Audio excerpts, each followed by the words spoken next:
This time we're going to introduce the CD02 candidates. First off, we'll start out with Dr. Nila. Hi everybody, my name is Dr. Nila Devanath. Do you want me to come up? Yeah, first? come on up. Oh. We're recording you.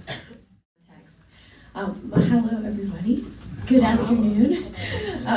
My name is Dr. Nila Devanath and I'm a Hampton Roads native. I grew up in Suffolk and Chesapeake, went to high school, actually went to NSA. Been here pretty much my whole life. I did have a career in law about 10 years ago where I was a domestic violence lawyer, and today I'm a doctor. So I also practice acute care medicine in hospitals and ICUs all throughout Hampton Roads, including at OBC and Norfolk General and Princess Anne, and pretty much throughout the entire throughout the entire 7 cities. So I just wanted to introduce myself. I'm running for Congressional District 2. I am a daughter of Bangladeshi immigrants who moved here 40 years ago and made this place their home. Right now, what I am seeing in the hospitals is pretty atrocious. There are folks who go very long without care. We have a lot of veteran families who switch over to Medicaid just to be able to get into our system, or sometimes they're network, sometimes they're out of network. But the VA system is so stressed, right? And there's not a lot of help coming. Jen Kiggins, as I'm sure you probably are aware, voted yesterday or 2 days ago against extending the ACA subsidies. So why did those subsidies matter? Those subsidies were passed during COVID, which is actually when I started my career here in the ICU and OBC. And it was a very difficult time. I saw a lot of people pass away, unfortunately, and those subsidies were put in place to make healthcare more affordable for all of us. And healthcare is a huge line item budget. When we talk about affordability, there's housing, there's utilities, there's food, and there's healthcare. And this is one of the biggest issues that is facing us right now. However, even though COVID has waned over the years, we still have these healthcare expenditures going out the roof. We actually now, as a nation, rely on these ACA subsidies just to afford regular healthcare. It's not like we can go back. We can't go back. There's a lot of things that happened during COVID. We're in a different economic state right now. And to take that away just because, quote, COVID is over is completely unfair. I'm sure you guys have maybe seen some of your health insurance bills that are coming up, or if you might have already paid them. I had some patients already pay them. They already doubled. And they're supposed to, in some places, even triple. That's ridiculous because that's, sometimes $1,000. I don't know I can barely I'm a physician right now, so I don't see how anybody can make it with that type of expense on them. Not only that, but there are cuts happening to Medicaid. Very sneaky cuts, as I like to say, because it's not a direct cut. It's just saying, oh, you have to do the paperwork twice a year. Imagine doing your taxes twice a year, okay? I don't know about you, but I would hate to do that, and most people can barely get by doing it once. So if you have to do it twice, you might not fill out the things on time, you might miss a deadline here or there. Once you miss that deadline, your health insurance goes away. You cannot get to the primary care doctor, you cannot get to any specialist, anything that you need before it gets really bad, before you come to the emergency room and before I have to see you, you can't get. So that is completely unfair too. I'm running to give us access and affordability in all areas, but particularly in healthcare, because that is what I see every day with my patients throughout the 7 cities. And I'm looking forward to having your support, but thank you so much, and I appreciate your time.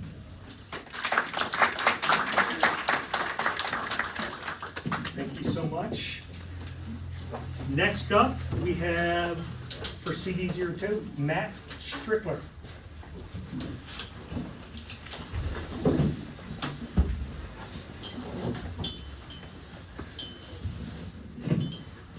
Nila's lead here. Good afternoon, everybody. How you doing today? Good. Bill, thanks for having me. Thanks for putting this together. Great to see such a turnout here for Isle of Wight. That's a big credit to. Yeah. Where do you want me, right here? Sorry. Big credit to Bill and Ember and all the folks who have been organizing so hard with this committee to build it out, and awesome to see so many named Democrats here today. Like Bill said, my name's Matt Strickler. Maybe a little bit about me, and then I'll tell you why I'm running and things like that about the 2nd District. I'm a lifelong Virginian, born and raised here, live over on the Eastern Shore, so just across the Chesapeake Bay in Northampton County. Family's from Virginia Beach, so I have deep roots in the area. And I'm actually a scientist by training. I went to the Virginia Institute of Marine Science in William and Mary for my graduate work. Realized pretty quickly, even though I love being outdoors and being in a lab, that I was not patient enough to do that. So I got into politics and public policy. Served on General Assembly staff for then State Senator Ralph Northam during his time in the General Assembly. Went up to Capitol Hill for a while and worked for Congressional Democrats on the Natural Resources Committee as senior staff before coming back to Richmond and serving as Governor Northam's Secretary for Natural and Historic Resources during his term as governor, where we were able to accomplish a lot. As I'm sure many of you all remember, we created Virginia's first coastal resilience master plan. We put together the Flood Preparedness Fund, which took money from the Regional Greenhouse Gas Initiative, which you all know about, which we're about to get back in because of Governor Spanberger. Put it towards flood protection projects all across the Commonwealth. We created our first historic justice initiative in the Commonwealth to tell a fuller, fairer story of Virginia history and about the things that happened that we're not the best spots in our history as a Commonwealth, but we have to acknowledge and talk about in order to move forward and have equality for everyone in Virginia. And then I went up and served in the Biden-Harris administration as part of the leadership team at the Department of Interior. And about this time last year on January 20th, and you guys didn't want me anymore, so they kicked me out. And had to think about what I wanted to do next. I went back and helped some of my old friends on Capitol Hill for a while, but decided after talking to some people and most importantly my wife about this, decided to jump into the 2nd Congressional District race. So I'm running for the House of Representatives along with a number of other folks who you all have either known or gotten a chance to meet. And I think that's good.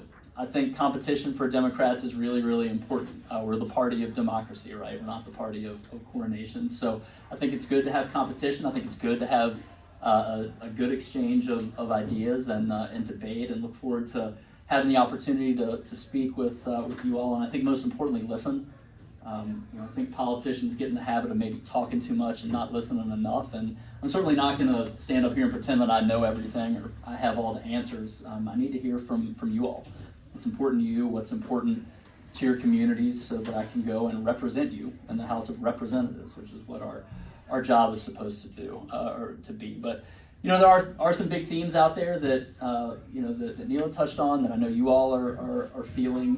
One of them is, kind of pulling our country out of the ditch here and getting us back on track to begin with.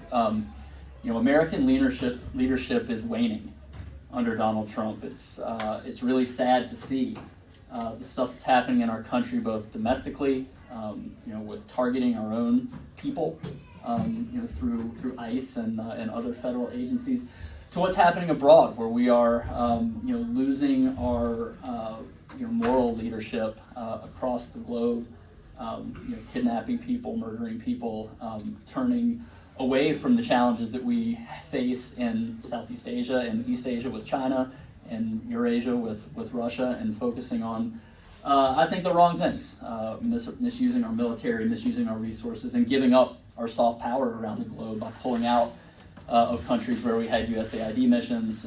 Patrick is very familiar with that work, and it's really, really important. China's stepping in to fill that void in places like Africa and places like Southeast Asia, and we are nowhere.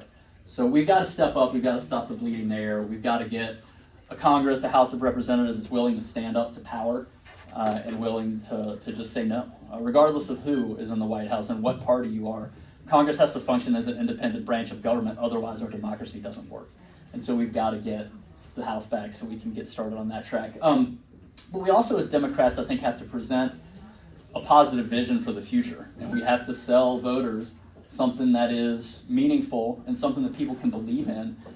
I think that we as Democrats, in some cases, have been complicit in not listening enough, not showing people that there's a path to achieving the American dream. It seems like, as we've heard from a couple people today, that the only thing to do that's easy to do in our economy is to get richer if you're already rich, and that's not fair. There are basic fairness issues across our economy. Giving tax cuts to billionaires and taking away people's health insurance and basic food benefits, that's not right. That's not who we are. We need to get away from that. We need to hold some of these big corporations accountable. It's insane for Elon Musk to come in and spend $300 million to sway a presidential election. Defense contractors are, getting over on us and, building stuff really slow and not effectively and handicapping our military. So we've got to really think about money in politics. We've got to think about the way that some of these big corporate entities are influencing our society in a way that hurts workers, in a way that hurts everyday people. And, those are the kind of things that, that I'm focused on. Yes, absolutely affordability, but, housing, healthcare, being able to go to the grocery store, buy gas and groceries, but broadly across our society, fairness. We have some very important structural issues that I think we need to address if we are going to have the kind of democracy and the kind of fair, free America that we want. So anyway, look forward to having the opportunity to speak with you all, chat with you, listen to you. I'm happy to stick around and answer any questions either now or later. So thanks a lot.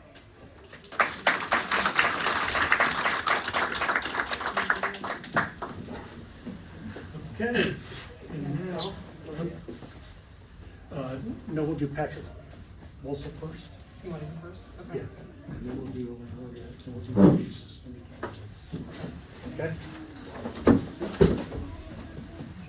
Now we have Patrick Mosolf, who's an additional candidate for CD02.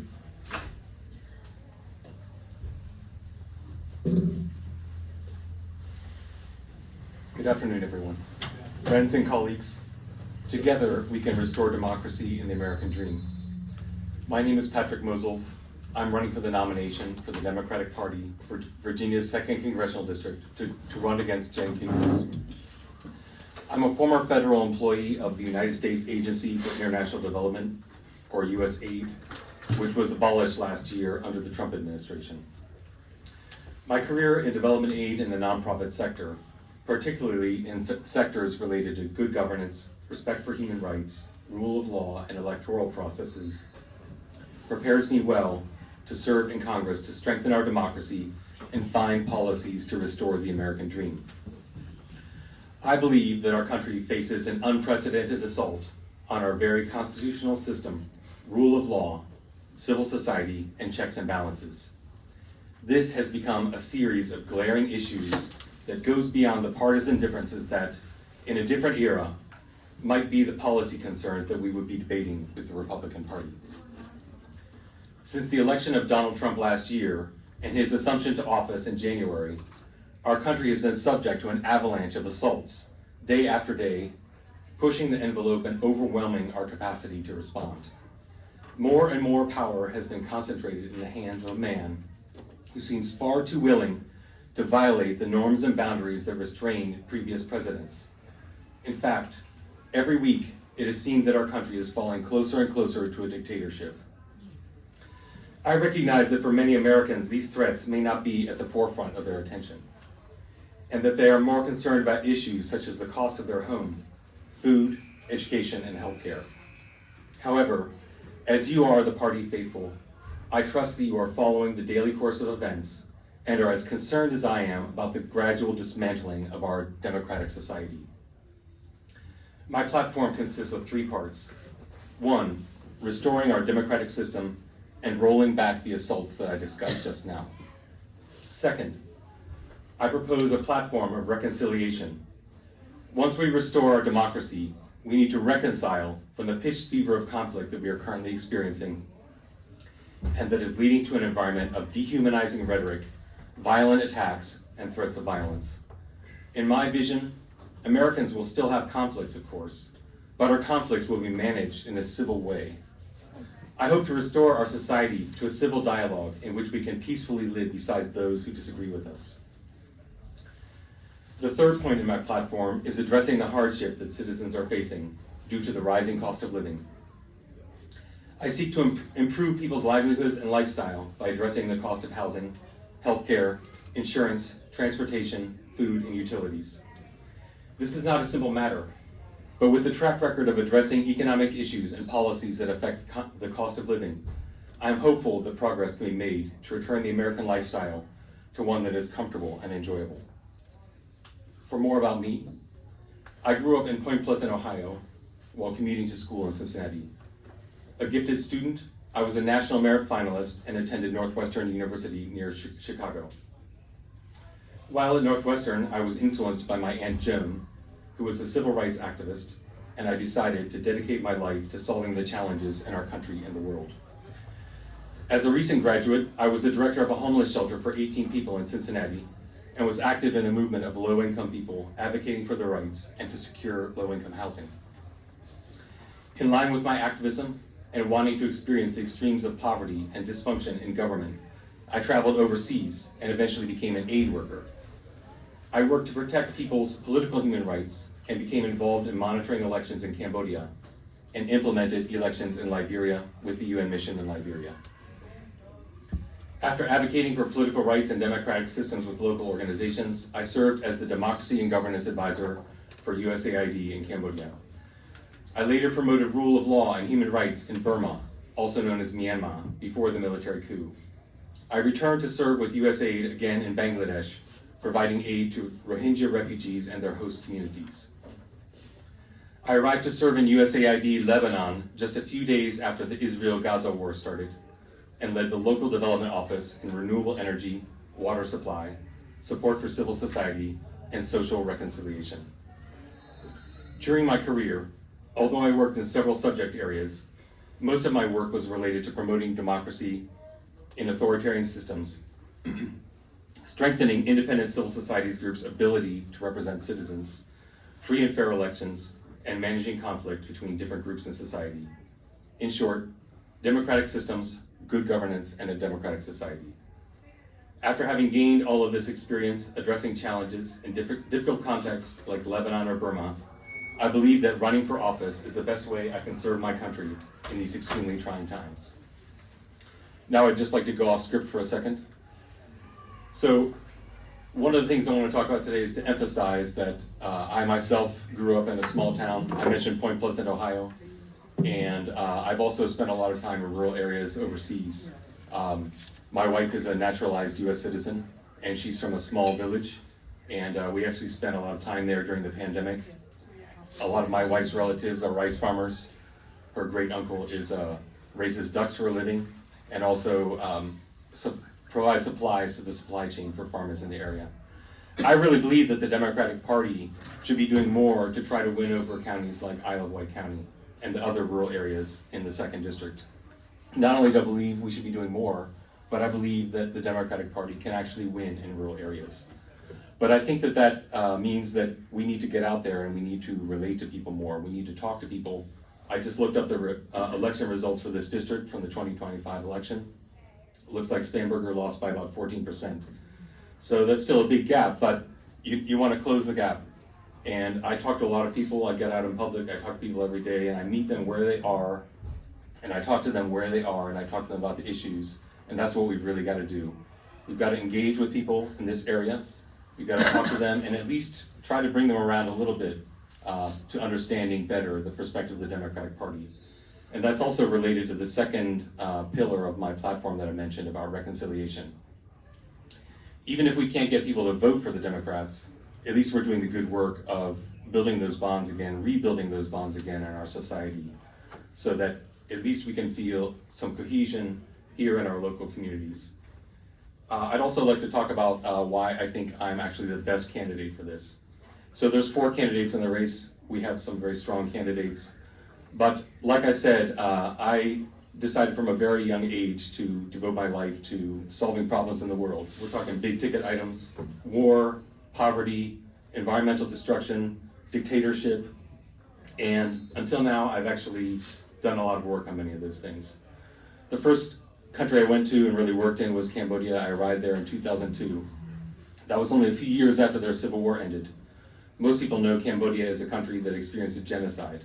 So the society there was completely damaged by the genocide, and it was still under an authoritarian rule, even though they had elections. I worked to try to make Cambodia a democracy. A lot of my career has been working to try to make Cambodia a democracy. We nearly got there in 2013 when I was working for USAID, but now it's gone backwards again. In 2005, I went to Liberia. That was just after the peace agreement that ended the war in Liberia. Liberia had an unbelievably bad civil war. When I went there, there were still bullet holes in buildings basically everywhere. And I went there again in order to implement elections with the UN mission in Liberia. Later on, I stayed in Liberia to work on humanitarian issues again with the UN.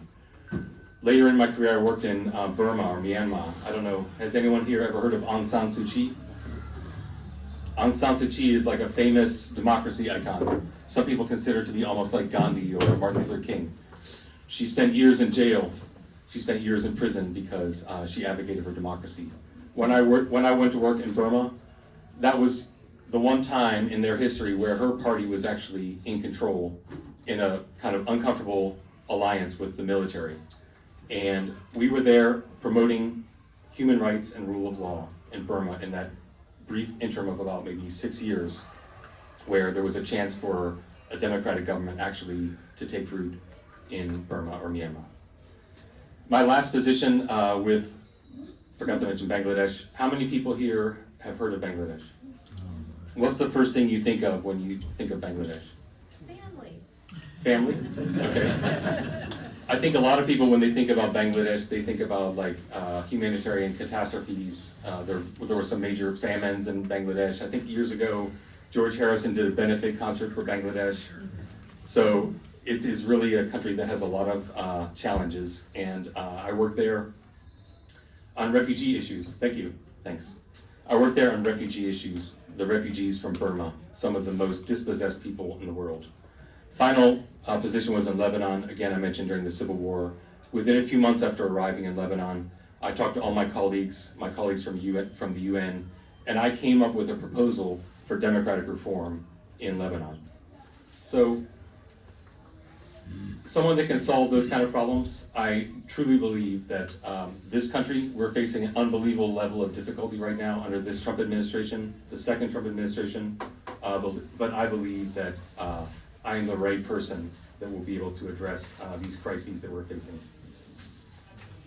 So going back again, above all, I believe that the Democratic Party and the citizens of this country must find a way to limit and stop Trump's assault on our democratic system. And taking back the House of Representatives is one of the best ways to do that. Future generations will ask of us what we did to stop this assault on our country's revered democratic institutions, as well as address deeper crises such as climate change. For my part, I am prepared to represent the Democratic Party and this district for the benefit of all its citizens. I look forward to building relationships with all of you in the coming months, and I welcome you to join my campaign. I'm looking for volunteers as we find solutions for the crisis that we are facing. Together, we can restore democracy and the American dream. Thank you.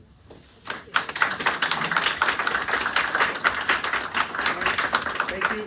At this point, because she had a family commitment come up, Elaine Luria is going to present a video, but she does have a representative from her campaign, and like some of the others, has the petitions, but let me go ahead and come up. All right, well, good afternoon. Can everyone want me to go live? People on Zoom.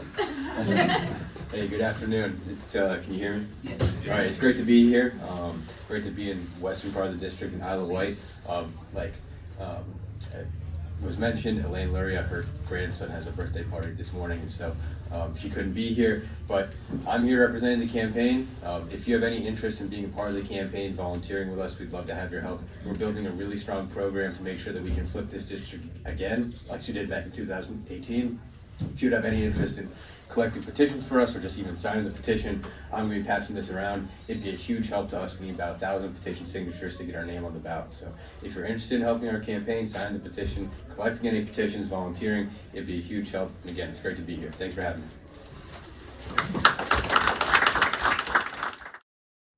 Hi, this is Elaine Luria. I'm so sorry that I can't be there in person with you today. We're celebrating our grandson's 4th birthday, and I wasn't able to join you in person in Isle of Wight, but wanted to send this message.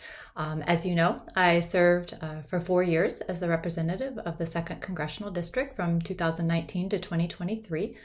Before serving in Congress, I served 20 years in the United States Navy as a surface warfare officer and nuclear engineer. So I drove ships, operated nuclear reactors on aircraft carriers, and commanded a combat-ready unit of 400 sailors here in the district at Little Creek. And after my time in the service came to a close, I felt that there were other important ways to continue to serve the community, and I ran for and was elected to Congress in 2018. While in Congress, I served on the Armed Services Committee, where I was the vice chair. I served on the Homeland Security Committee as well as the Veterans Affairs Committee. Was able to do a lot of very important work for our veterans, for our region, for our Navy. Was able to pass the PACT Act, which is access to care for veterans who were exposed to burn pits while their service in the Middle East, which is the largest increase in access to veterans care in our lifetime, and was also able to consistently find increases in the budget for our military and our veterans, as well as provide a huge amount of resources for our region, especially the rural areas of the district, which when I represented it included the Eastern Shore, Northampton, Accomack counties, was able to have the largest community project funding in the country, $8 million for the Eastern Shore in order to improve and upgrade their 911 system for public safety on the shore, as well as rural sewers and stormwater and affordable housing projects. I have been a consistent advocate for our region, for all of the industries that support our region, not only the military and DoD, but started the offshore wind caucus, support for the Chesapeake Bay, support to help with coastal flooding, and a whole host of other issues that are very important for Hampton Roads. Towards the end of my time in Congress, I also served on the January 6th committee. I think that was very critical work to put on the record and present to the American people what happened on that tragic day. And as here we are, just having passed 5 days past the anniversary of January 6th assault on the Capitol, we can see that the current administration is trying to whitewash that, rewrite history, and not hold anyone accountable, with President Trump pardoning over 1,500 of the rioters. And we cannot stand for a rewriting of history or the assault on democracy that we're seeing from the current administration. I look forward to seeing you back again in person at one of your future meetings. And again, sorry that I'm not able to be there with you today, but best of luck as you have the caucus, and welcome a lot of new members to become active in the Isle of Wight Committee. Thank you. Now we have two candidates who have suspended campaigns, but I'll let each of them explain what that specifically means to them. First, we'll start with Michael Williamson.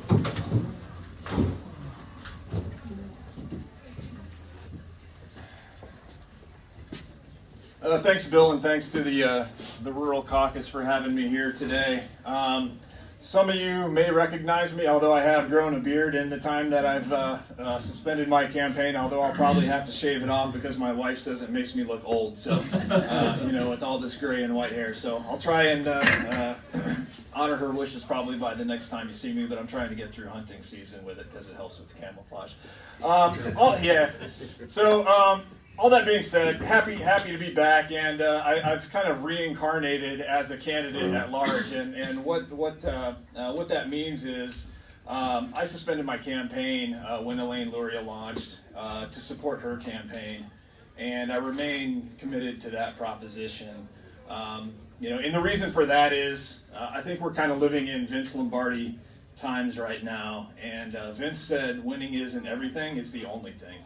And I think right now we're at that point where, I think we just need to support the candidate that is best positioned to make sure that Jen Kiggins gets the butt kicking that she so truly deserves. And so, that being said, I remain committed to that proposition. But what I'm doing up here right now and talking to you is about this whole redistricting thing, right? So, my family and I, we live in Suffolk, in rural Suffolk, in the Eclipse neighborhood. We have a farm here in Isle of Wight. And there's a lot of rumors going around about redistricting, and one of those rumors in the maps that we're looking at, includes a new district being carved out that would be centered around not one major metropolitan area like CD2 currently is in Virginia Beach and Chesapeake, but against an aggregation of larger rural communities out here, that could potentially start in Suffolk and go through Isle of Wight, out to Franklin, Emporia, maybe up as far as like the south suburbs of Richmond. So that being said, that prospect, has me reincarnating myself as a candidate at large, because I'm excited about the opportunity to represent, the types of rural communities, that represent a town like I grew up in Illinois. It was much like this one, except we didn't even have a stoplight. So, it's a little bit different, but, I understand, I think, some of the issues that go along with being a rural voter and a rural constituent. And part of the reason why I wanted to run, initially was not only to, address the issues that we have with the Republican Party and Jen Kiggins in Congress, but also to address some of the issues that we have in our own party and that I think, contributed to our butt kickings that we got in 2022 and 2024.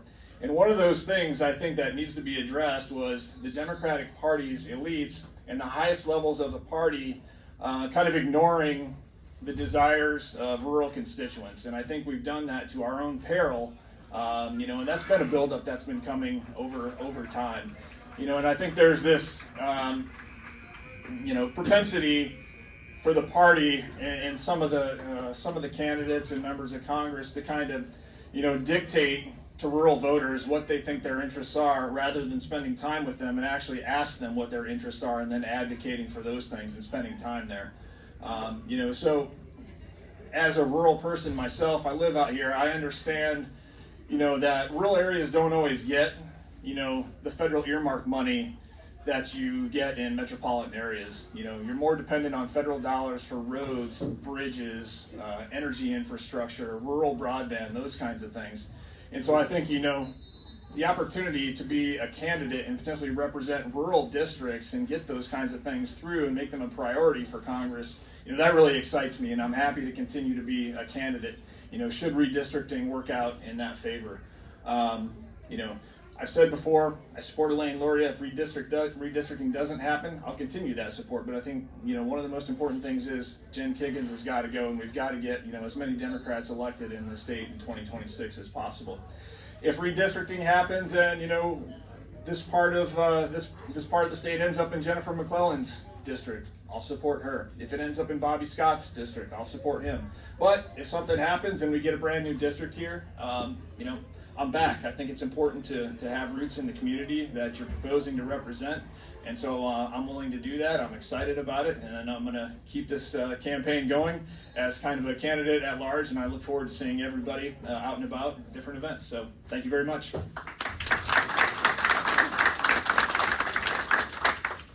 And our final CD02 candidate for today is James Osyf.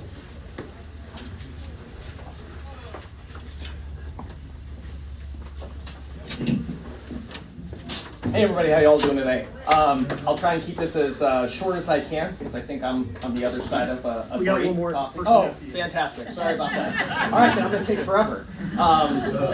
For those of you that don't know me, my name is James Osyf. We also suspended our campaign at the beginning of December, and I'll take 10 seconds to talk about what that means. But first off, I want to say thank you for two reasons. The first thing is to echo the thank you that I gave out in Smithfield right before the holiday to this committee and to other work that's been done along the coordinated campaign and all across the last 12 months. You have built a machine And that machine is going to be more and more important coming to flip the House of Representatives this cycle, and it's going to be especially important if everything that Michael just talked about with respect to redistricting happens. There will be a truncated primary time, there will be signatures that need to be gathered in a matter of weeks rather than months, and it's going to be the efforts of folks sitting in this room that allow the best Democrat to not only win that primary, but also to add to our collective numbers at the federal level,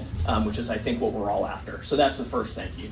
The second thank you is thank you to everybody in this room that supported our campaign, donated, provided us resources. As a first-time candidate, I cannot thank you enough.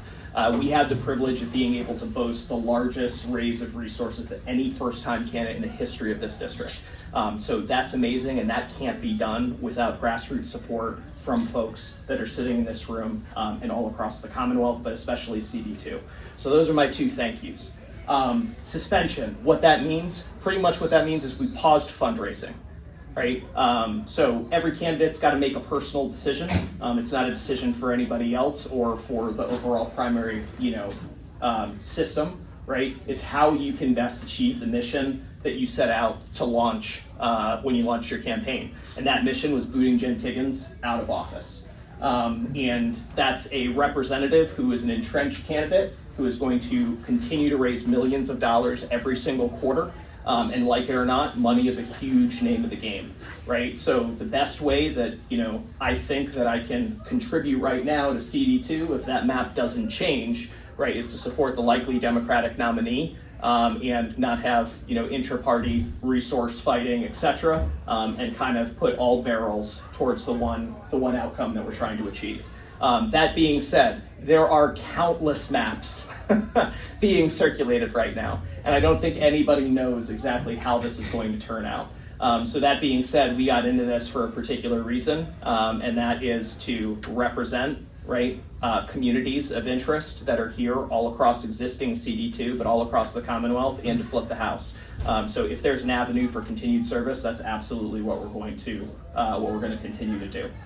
So a little bit about me for those that haven't met me before. So I am not a politician.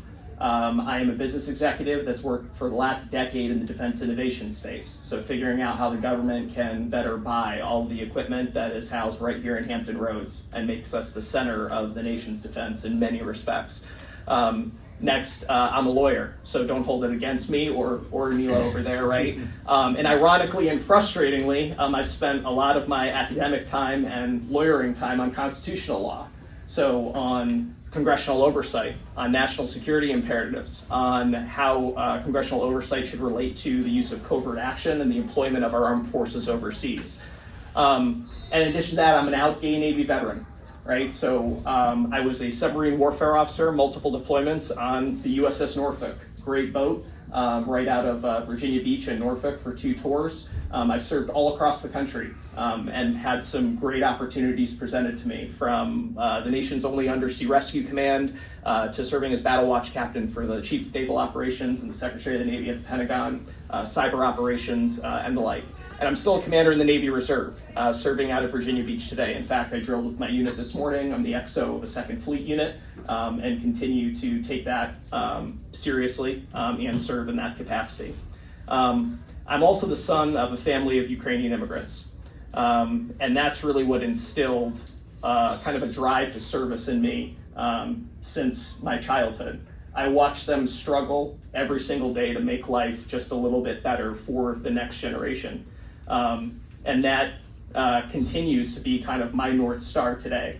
That, along with living the LGBT experience, kind of taught me that it's important, once you make success, once you make your way, to extend a helping hand, right, to those that follow, and not to do what we're seeing more and more today, which is pretty much kick the ladder right to the side once you've achieved your success. So I've really lived that life in every single, way that I've served, whether it be in or out of uniform, and I'm looking to do that today because we are less safe, we are less free, and we are watching the promise of this country erode and be gutted right in front of us. I talk a lot about, my national security background, and, so every single day it is, my head's on a swivel in terms of when I put the uniform on. when I take the uniform off, when I'm advocating for what I truly believe in. But the armed forces, in my estimation, should just be like Congress, in that it should be representative, right, of those individuals that it's seeking to protect, right, and serve. But what we're watching more and more is this military getting politicized, right? And this military is being turned into something that I know that I didn't sign up for, in terms of stifling dissent, political rhetoric. We just saw that with Senator Kelly, right, the other day. I'll tell you, I'm nervous each and every day I grab a microphone and talk to people when I'm not in uniform, because it's the same, and Mike, thank you for everything that you're doing, advocating for your service and your current situation, because you're facing the same exact thing. So anyway, what I wanted to make a link to, though, was there's plenty of national security background and defense background, and that is essential, right, to Hampton Roads community. But that's not everything that goes into the national security of this country. And I've been around this county, Southampton, Franklin, and the like, since April of 2025, talking to you, talking to other constituents, and figuring out what those daily events are that are a problem, right, for how they successfully navigate, right, the future for their families, in the shadow of everything that we're seeing on the national stage right here, right? We can talk about Venezuela all day long, right? We can talk about the Ukraine conflict all day long, and those things are important. But what's also important is affordable housing, healthcare, right? Infrastructure reform, investments right here versus a $1.5 proposed trillion defense budget that this administration is thinking about for the next fiscal cycle. So for all of those reasons, right, I'm still in this to broaden that conception of what national security and national identity is and what the American promise is all about. And it's to protect those investments that are going to allow the next generation to flourish, and not to continue to divide us, to distract us, and to gut that promise of our country that I think we're all collectively rooting for. So with that, I'll pause. I'm really excited to continue to engage everyone in this room and everybody that's, I guess, watching online. Please spark up a conversation after, and I look forward to the engagement. So thank you very much. Thank you.